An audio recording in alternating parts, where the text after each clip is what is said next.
Consumers, especially again, Gen Zers prefer to shop where they spend their time. People spend time on TikTok, and TikTok's algorithm, products can go viral overnight.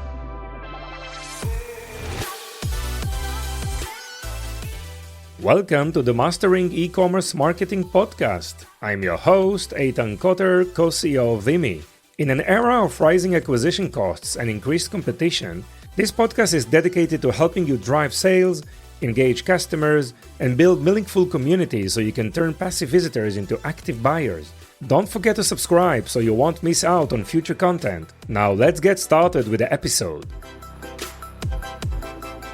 Hello, listeners, and welcome back to another episode of Mastering eCommerce Marketing. Today we have a special guest, Ezra Cohen, a seasoned e-commerce expert with nearly 2 decades of experience in online retail. Ezra is an e-commerce content and marketing strategist, specializing in scaling brands on platforms like Amazon, Walmart, TikTok, and amazing brand.com platforms out there. Ezra, how are you? Welcome to the show. Good. How's everything by you? Okay. I think we planned some really exciting topics, right? But I want to start probably with the most important trend, actually, it's like a necessity these days for any brand, which is social commerce, right? So tell me why is social commerce gaining so much attention these days? So I've been seeing platforms like Instagram, Meta, and to do shopping features over the past 3 years. What's really exciting is how TikTok Shop has exploded in popularity. Do conferences, that's all people have been talking about, how TikTok is really affecting the economy and how it's really improving their sales. The platform allows users to discover products, do short engaging videos, and purchase them directly with the app. Especially with the Gen Zs, they love to go scrolling down to different videos, and the best way to really gain their attention is a really nice sharp video and have a nice link there for them to shop by. So I really seen a significant trend. Social commerce is projected to reach about $1 trillion by 2028. Consumers, especially again, Gen Zers prefer to shop where they spend their time. People spend time on TikTok, and TikTok's algorithm, products can go viral overnight. Really massive trails for the brands that understand how to create engaging content. For businesses looking to leverage social commerce, authenticity is key. Partnering with influencers who generally love your products and create a ripple effect that traditional advertisers they can't compete with that. Plus, platforms are investing heavily in these features. It's opportunity for growth for sure.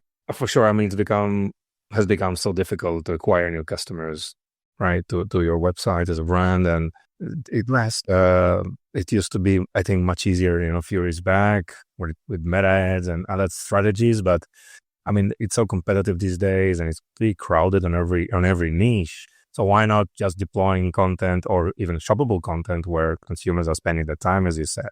So definitely, I mean, the number that you mentioned, the $1 trillion opportunity, that's just in the US, right? But 2030, it's like close to 8 trillions all over the world. So it's really unbelievable trajectory in terms of growth, really exciting times. And there are a lot of ways to do social commerce. So how do you suggest brands can leverage platforms like TikTok for social commerce? It's really on how their videos are made. It's like making a commercial, but really short. It could be 10 seconds, 20 seconds, average commercials are 30 seconds, but it's really narrowing it down for what are the trends, like what are people watching the video on. If they're watching for the first 3-4 seconds, what's capturing them? It's also, the beginning of the video, the screenshot. Oh, this looks very interesting. Let me play it and go from there. And that's how you capture them. You don't want them to leave the screen. You want them to stay there and keep watching, and that's how you kind of can grow from there. Yes. I mean, there are a lot of like different video formats that can be used, right? So like short form videos, obviously it is to be short, like with the right hook, with some storytelling involved and a call to action.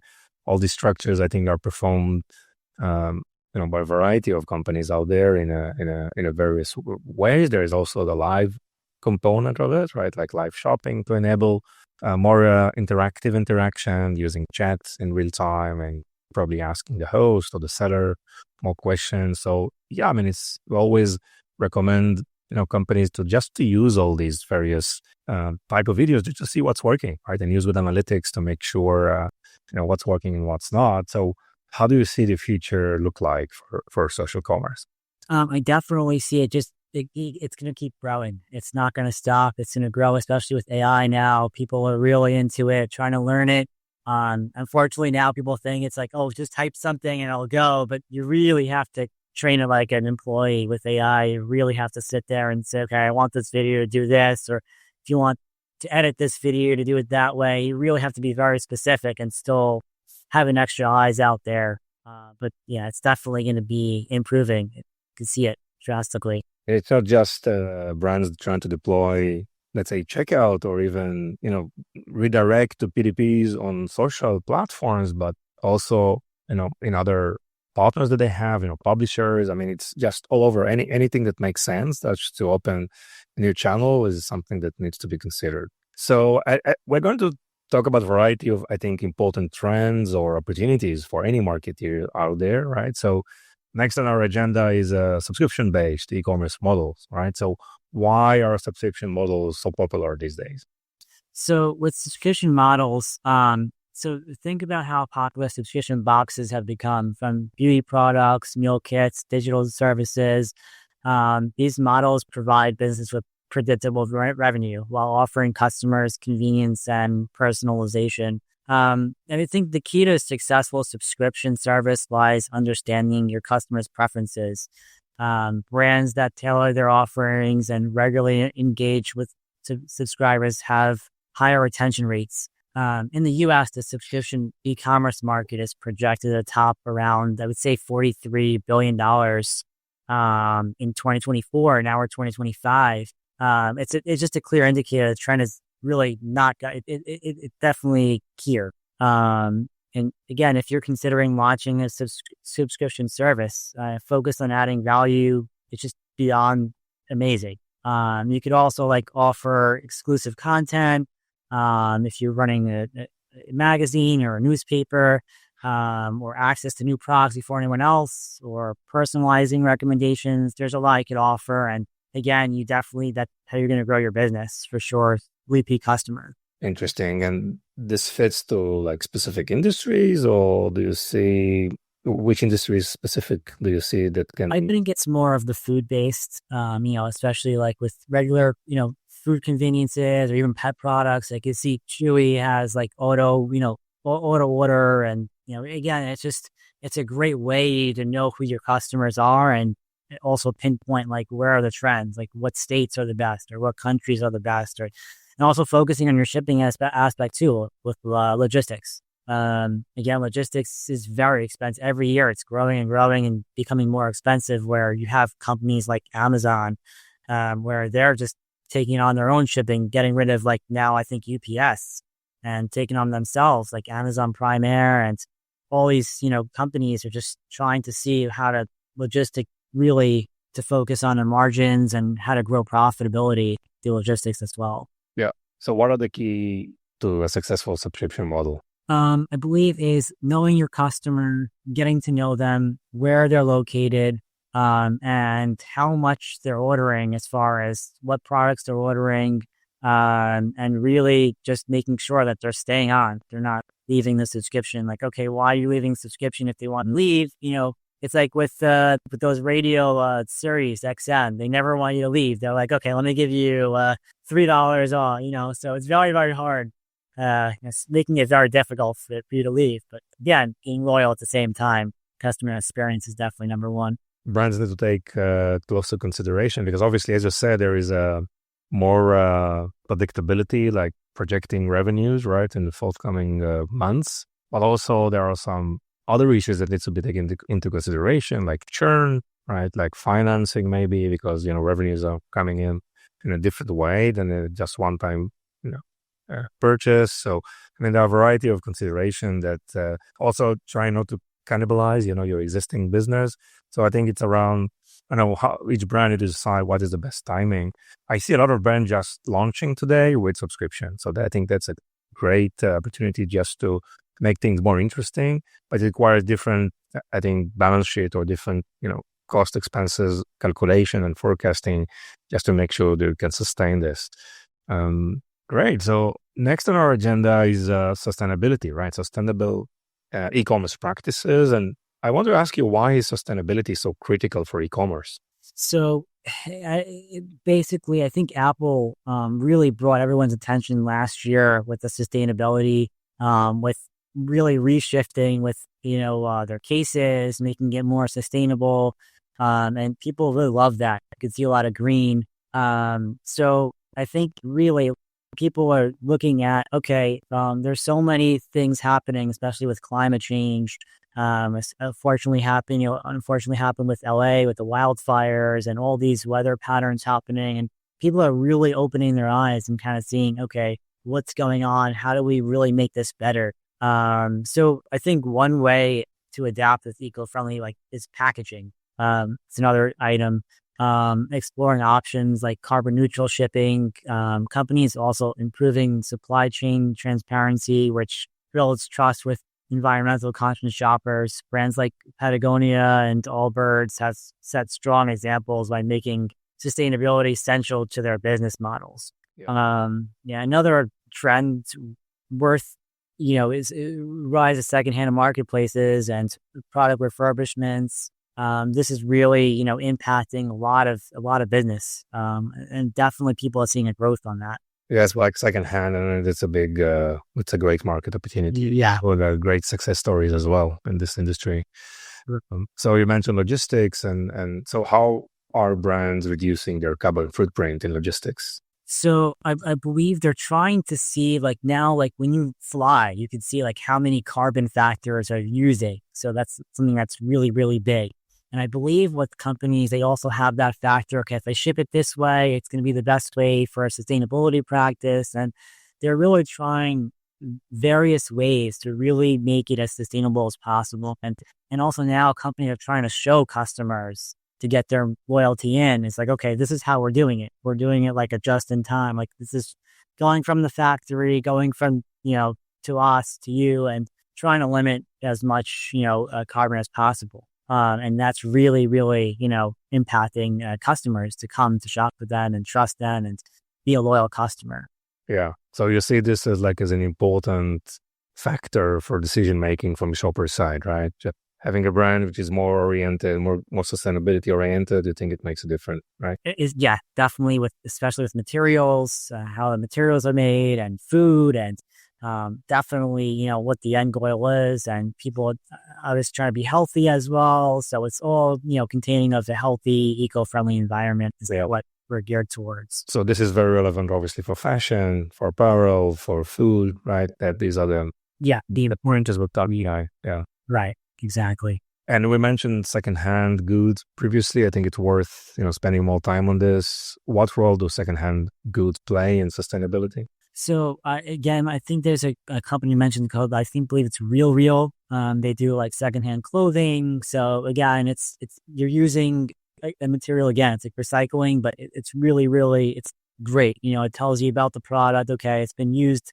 this many times and it's made out of this. So you're really saving a factory from all the polluted, they're doing and making the product and finding more materials for, imagine what, for a shirt, for a simple, small, medium, large or extra large shirt, how long it takes to make that shirt, what it takes to make it. And, really it takes a lot, just to make it. Open up the factory. It's not just, small little shop. It's a huge factory. So it does take a lot of energy to make that shirt. And what are your thoughts? I mean, we discussed that, yes, it's important in the overall, factors that shoppers are considering. But do you think right now in the US, customers are, happy to pay even a higher price? They're definitely eager to pay the higher price because they know they're getting the quality and they know they're feeling good about themselves. Again, you always want to make a customer feel good. And you want to also make sure that, you're buying something that is not only going to be good for you, it's going to be good for the environment as well. Protecting the environment.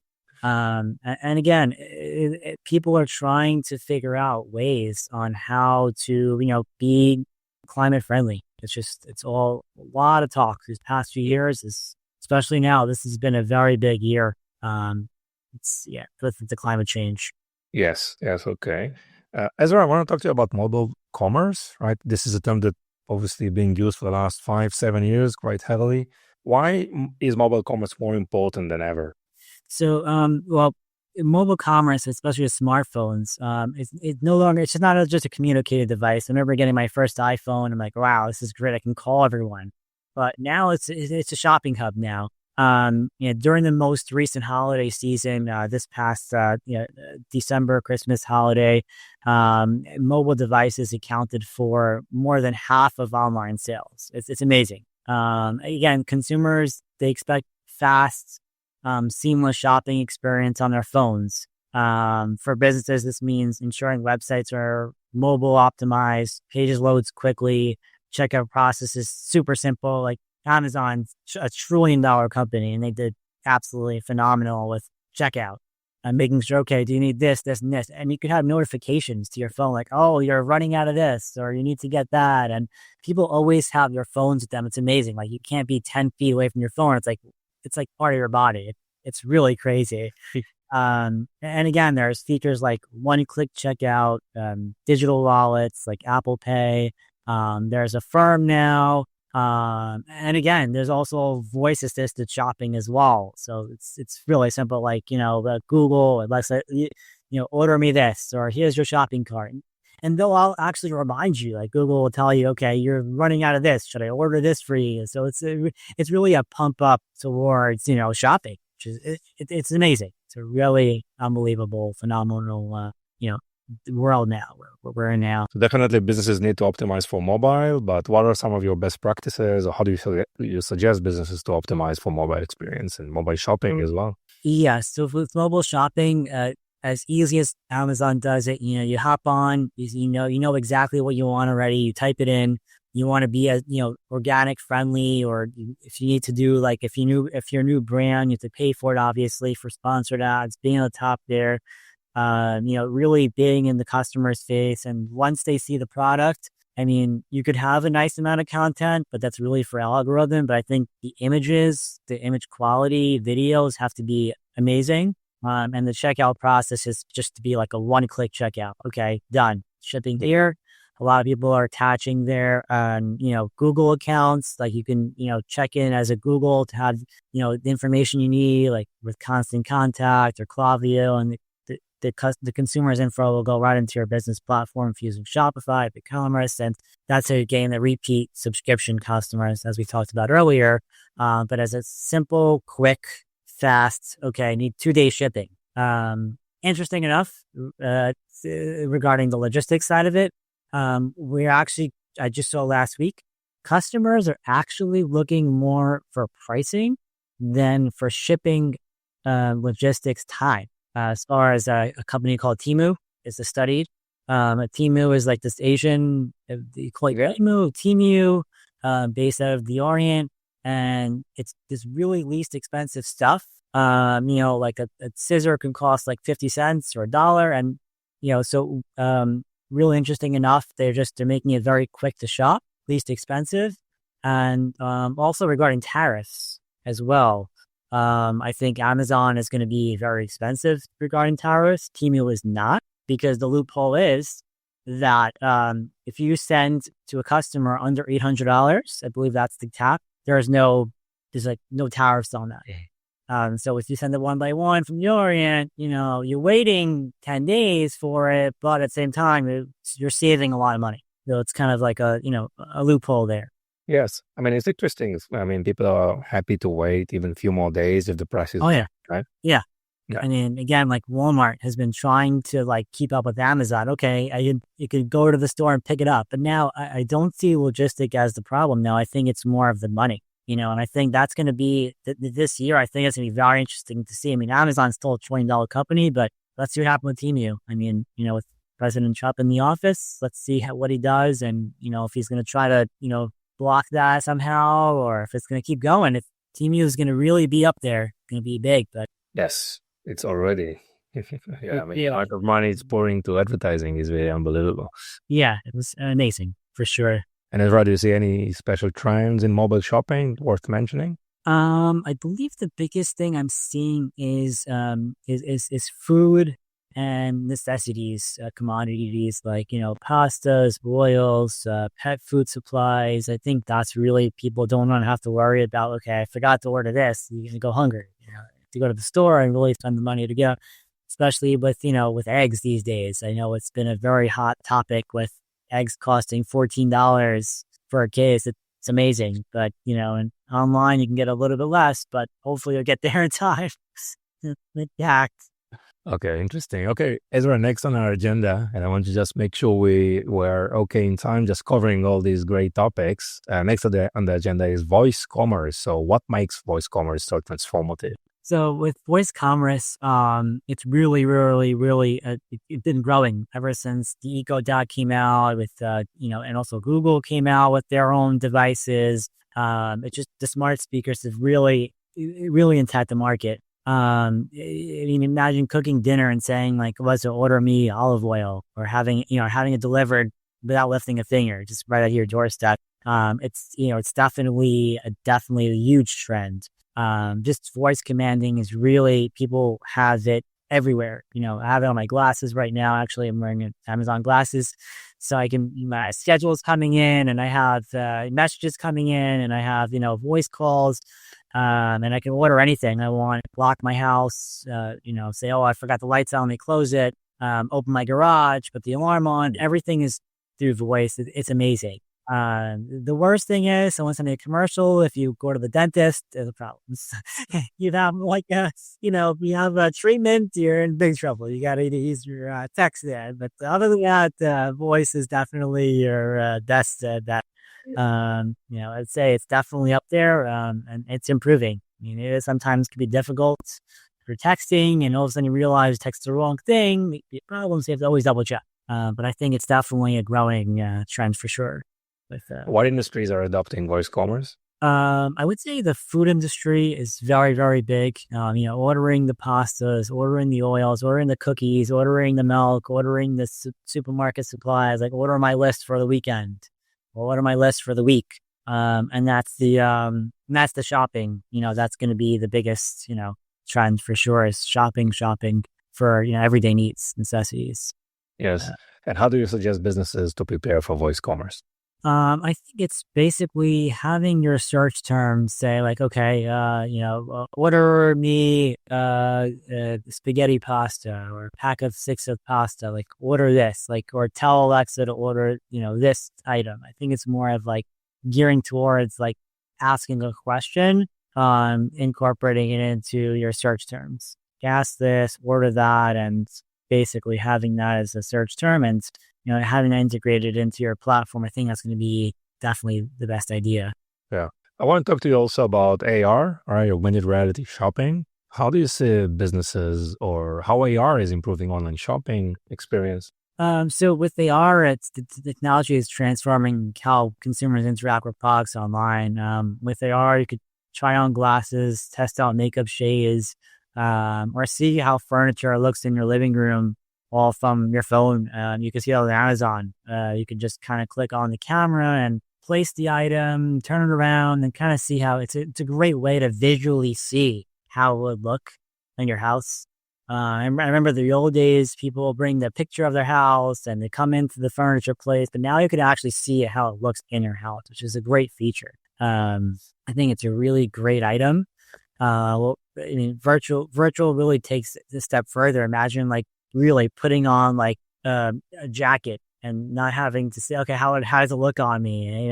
Does it fit nice? I mean, you have to try it on, obviously, but you can kind of see how it looks. I think with that, clothing, furniture has really been the biggest for AR. Yeah. In the AR industry, for sure. Like virtual try-ons, this is big, obviously. Glasses, yes. Glasses is a very big thing. Take off your glasses when we see it. So it's really, saving me the trip and the time and the money and going out there and trying it on there. Yeah. So you mentioned 2 specific industries, obviously, that AR has been adopted. What do you think are the biggest challenges in adopting AR technology in retail? I think it's really sometimes can be very glitchy. especially if like, let's say, if furniture is not like all there, or glasses are not really properly there. Like you can't really see the sides of the glasses sometimes. So I think it's really focusing on the quality of the features, making sure the feature is there, making sure the feature is as best as quality as possible. Have notes saying, please make sure your quality of your camera or device is, really up there. Otherwise it's not going to work properly. Again, having warnings saying this may not look when you receive the item, you really be out there, save on returns and cost effective. And I know you're also doing a lot of work on Amazon, on Walmart. I mean, what's your recommendation for brands out there who want to start growing on these marketplaces? What's the current ecosystem? And So I think the first step is kind of getting to know your product online, like opening up like a Shopify store or a big commerce store. I mostly work with Shopify. People love Shopify. It's easy to use. And kind of putting your product on the website, seeing like, okay, how many clicks, what pages, what products are they looking at? Getting like a heat sensor map of, okay, this product is doing really well this month, and you can kind of see the trends and the seasons, and really get to know your product first, and then go on to Amazon and start seeing, okay, what are other people doing, like as far as like where they're putting their product, the trends, the categories, and really, again, getting to know your product there. Walmart is a very different trend when it comes to online shopping. It's a very different market. I mean, it's trying to become more luxurious, but at the same time, it can be kind of difficult. But again, it is a great marketplace to go on if you want to be in store with Walmart, depending on the product you have. But Amazon is obviously strictly online. Yeah. So as we're getting to this tips and lessons section of the episode, I usually ask, if you can share some lesson that you learned, maybe something that you can share that you thought was going to be a great success, but it didn't. And then maybe you can discuss some of the tips you can provide to other businesses or other online brands out there. Yeah, sure. So I always love to test and see what works well, what doesn't work well, especially when it comes to brand new products. I did a lot of research on one product, and I'm like, okay, let me do there's like a black box on Helium 10 where you do a lot of like in-depth search. I helped out a client. We brought the product in. We know, okay, this is going to be a great item. It's going to be blowing out. Sure enough, we had for a few weeks, we saw some, nibbles. Okay, this is great. Let me get it. For the first few weeks, it did really well. And then all just tanked. The reason why is because the quality after a certain amount of time didn't last as long as it should have. And it just didn't work well. So I think that the lesson learned is making sure you're excited about the product, making sure you have the product as long as possible, a year or so, not having it for like 4 or 5 months and then putting it on the market, just making sure you have it at least for a year and testing it out yourself every day and making sure, okay, it's intact, it's a great item. This could be like a Velcro item that could be faulty, it had to improve. And again, we went through every single research, went through customer reviews. Okay, this item was not great because of this, because of that. It tore, it was ripping, the button was broken. It was a jacket. The jacket was, it's a pet jacket. So the pet jacket was great, but when we have it to customers, they start complaining, we have to kind of make changes there. Yeah, there's always something to change, but again, we wanted it to last at least a year. So I think it's best to have the product as long as you can, at least a year, to make sure it's going to be profitable and reliable and the quality is up there for sure. Nice. And in terms of the tips you can provide to other professionals out there? Yes. So another thing is really making sure that once you start a company, watching your overhead amounts, making sure that you have your staff that's going to be, there for the long run, making sure they're doing what they need to do, making sure you have deadlines, strategic ways of, okay, this needs to get this way, this needs to get that way, and having it according to what your, plan is. A lot of times they can get a little messy saying, okay, we're delayed because of the shipping or delayed because of the weather. And there's always got to be a plan B. to make sure that, it really gets done in time. Interesting. So have this like A/B testing all over the place, right? I mean, weirdness. And probably be agile, just and try things. And if it's not working, just kill it and move on, right? Don't get too emotional about it. Yeah, just the best way is to fail, but not to fail too much. Fail, and if you succeed the next time, I'll succeed. But yeah, my early manager, he said, okay, you need to lose early, right? That's something that is lose as quick as possible, so you go with and go to the next one. Yes. Great, Ezra. Anything else you want to add? That would be it for now. But yeah. So how people can find you and reach out to you and want to discuss? So they can reach out to me on LinkedIn. I'm going to be at a lot of conferences. You can look at eTail 25. It's coming up in Palm Springs. I do Palm Springs, Boston, Toronto. Probably going to be doing London next year. And hopefully going to come out to Israel in about a year or so. And do some events over there as well, conferences. It's a very tech market there, so it'd be kind of great. Sure. Great. Ezra, I really appreciate the time. Thank you so much. It was a pleasure to have you here. Thank you so much. Appreciate it. Bye. Thank you for listening to the end of this episode. If you found this episode valuable, please subscribe so you won't miss any of our future content. And if you could share this with just one person, it would make all the difference. Are you looking to accelerate your sales with the power of shoppable video? Explore Vimeo, the video commerce platform that includes live shopping, shoppable video, and social commerce capabilities. Visit Vimeo at www.vimeo.net, that's VIMMI.net, where you can start with a free for life package. We appreciate your support and look forward for bringing you more valuable insights in our next episode.